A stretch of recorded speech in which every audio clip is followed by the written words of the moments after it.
Welcome to the Martin, Steve, and Pelle Neroth Taylor Show, Capitals Uncovered, where we talk about geopolitics. And of course, the two things that are of greatest concern at the moment are Iran and Ukraine. And we've been crying wolf, I guess. I hope we're crying wolf about the dangers of a nuclear war all last week. And I was struck in London yesterday how young, golden generation young people sitting on the banks of the River Thames, swigging beer and not a care in the world, and how us behind the scenes worrying things are happening. We've got with us Finian Cunningham, one of the absolutely top commentators in our sort of peace-oriented sphere, and we're going to talk a little bit about the what people who watch this will probably also be au fait with what's going on in the rest of the battlefield. But Finian, what people haven't talked about so much is that there might be revolt brewing in Western Ukraine because, well, I mean, what the Western media are not telling you is that Russia's actually busy defeating Ukraine in Donbass, and that's causing a lot of disruptions. So the official story is something like Putin's losing because he's going to lose power. He's going to be toppled in a color revolution, strung up by the neck from Red Square because they're losing millions of men. But those of us who are in the know think, well, that's not really happening. It's more likely that the Ukrainians are losing lots of men, and we can see that in as much as that there is a kind of political revolution. It's happening in Ukraine. So you pick up where that's going. Yes, well said. I mean, the whole tactic of the European NATO and Trump at Ankara with Rubio was to try to inflict pain on Russia, to destabilize Moscow, to make life difficult for Putin, maybe to incite some sort of like instability in Russian society, some sort of protest against the government of Russia. But ironically, the pressure really is on the Kiev. Zelensky has expired his mandate by over 2 years. He doesn't have a political mandate, and the kind of the level of just cruelty on Ukrainian people. I mean, there are riots now in Western Ukraine in Lviv this week. Conscription vehicles, these army recruiting agents were attacked. Their vehicles overthrown, overturned. People very angry, and understandably so, because I mean they can see that it is a meat grinder that they're just being thrown. That's reflected in the return of dead soldiers. Every so often, there's been an exchange of dead bodies or an offer to exchange dead bodies from the Russian side and back from the Ukrainian side. And the numbers of the exchanges quite show that the vast number proportion. Some figures would suggest that it's like a 30-to-1 ratio, the number of deaths on the Ukrainian side. And with the defeat of the Ukrainian army, the NATO-backed Ukrainian army in Konstantinovka was a recent example of the attrition there. Something like 13,500, 14,000 are believed to have been killed in that battle for the Russians to liberate Konstantinovka in the remaining fortress cities in the Donbass region. Having taken Konstantinovka now, are powering ahead to take the remaining two, Kramatorsk and Slaviansk. And after that, it's pretty much open territory all the way up to Kiev.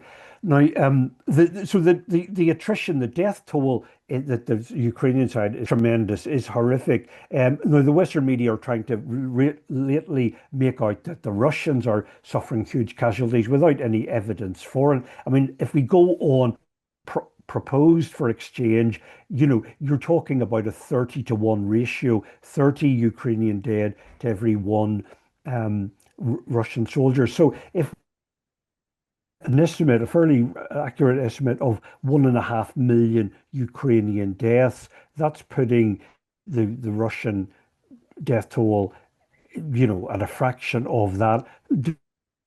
And that's what the Russian casualty figures would tend to be, or that's what you could kind of conclude.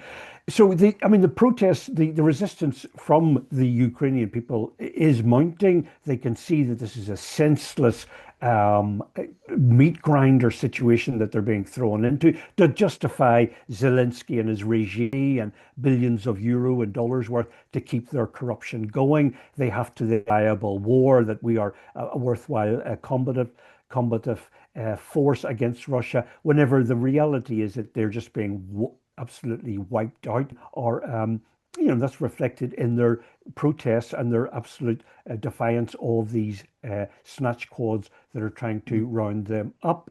I will add, Pele, that quite, heartrending this week that whenever the Russians proposed a pause in the fighting after they would say they've liberated Konstantinovka, they proposed a pause period where there would be an exchange of dead, where the Ukrainians could go in and retrieve their dead. Zelensky's regime refused to participate in that kind of humanitarian gesture, possibly because, most likely because they didn't want to admit that they had been defeated, and they've tried to perpetuate this notion, this fantasy that they're still fighting for Konstantinovka. But the from that, I think it's a very morbid metaphor. I mean, the regime, the NATO-backed, is not interested in retrieving the bodies of their fallen soldiers. Um,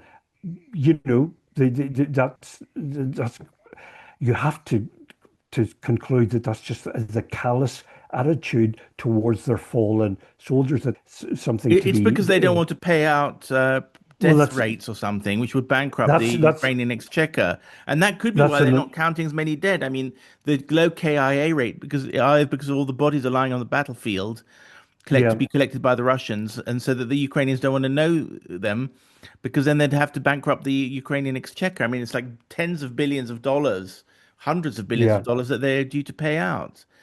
Yes, Yeah. yeah, you're right. That's another calculation going on that just to save money.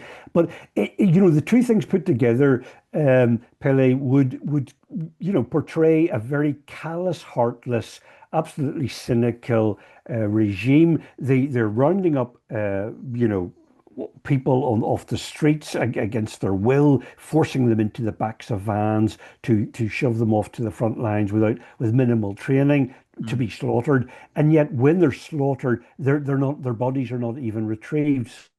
mm. And I mean, the thing is, Abominable it's not the Russian regime. corpses or bussification. I mean, if the Russians were losing so many men, you'd expect bussification on the Russian side, but we don't see any of that. Not a single video of Russians being bussified, right? So if they were the ones who were Right. Yeah. scraping the barrel for conscripts, as the Stub and other Western commentators and leaders are saying, then we would expect that on the Russian side. I mean, maybe the Russians are trying to keep these things secret, but they couldn't keep all of it secret. So it doesn't seem to me have been Well, a single press that's gang on the Russian side and many press gangs on the Ukrainian side. yeah, yeah. Well, I mean, well noted by you. Scant that videos showing Russians, resisting, heavy-handed recruitment, and if anything, Russian uh, people seem to be, proudly doing their duty to defend their country as they see it.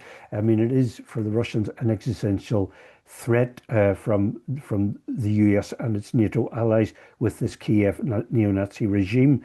Um, but I think that was very telling this week. The protests against the forced recruitment, the bussification, as you call it, and then the rejection of an offer to retrieve the dead on the battlefield. Zelensky seems to be too busy trying to give out good public relations, claims about success against Russian oil installations in Russia to keep the money going. And they certainly got more money this week. The European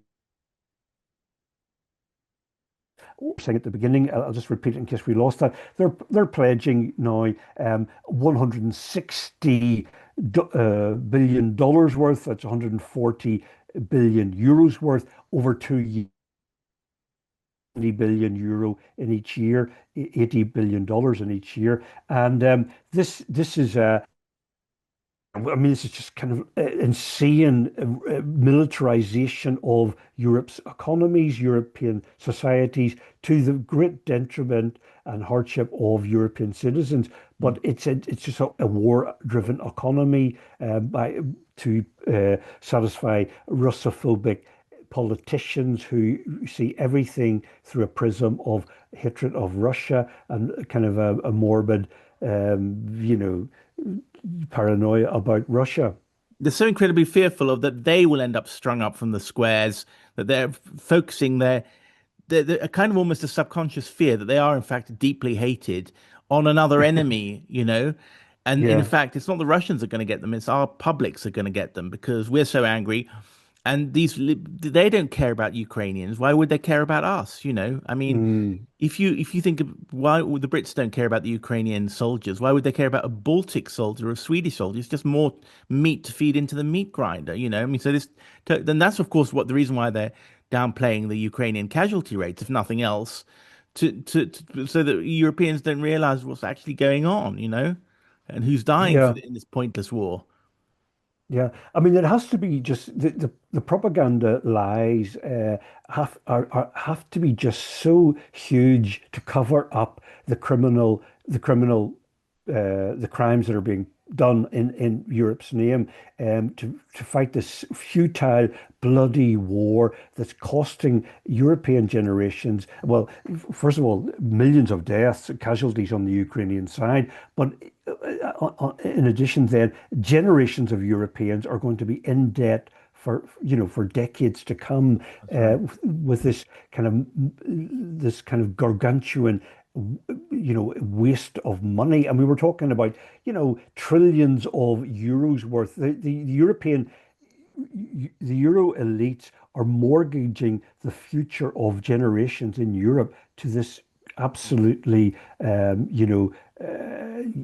odious Mm. fought for no good reason, for completely reasons of driven by Russophobia. And as you say, Pele, if the truth was emerged, and I think it is emerging, but a lot of people are aware of this. But if it fully emerges and becomes, the dominant kind of discourse, the European leaders that have created this situation by their criminal conduct to Yeah. be, the fate is not going to be pleasant for them. Well, we got to wind up there. It was a slightly shorter show than usual today, but people don't mind that. I think they watch everything we put out.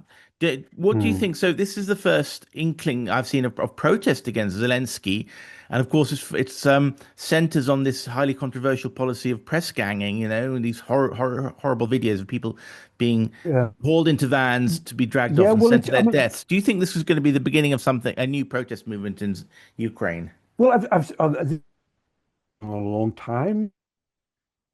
I mean, over the last couple of years, you do see various melee in streets in Kiev and other cities, Lvov, Odessa, where people are fighting back against their family members being dragooned into the back. Mm. This is not new, but I do think this week the protests in Lvov were, on a bigger scale. A vehicle, at least one vehicle, was overturned. The recruiting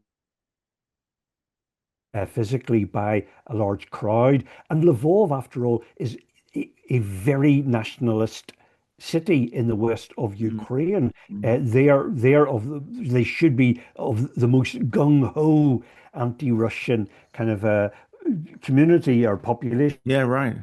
And so if they're protesting against it, that would indicate that in other parts of Ukraine where there's a greater ethnic Russian population, the feeling would of resent, The feeling of resentment is you know, bigger, except they've all been killed, uh, so there's no resentment left, you yeah, know.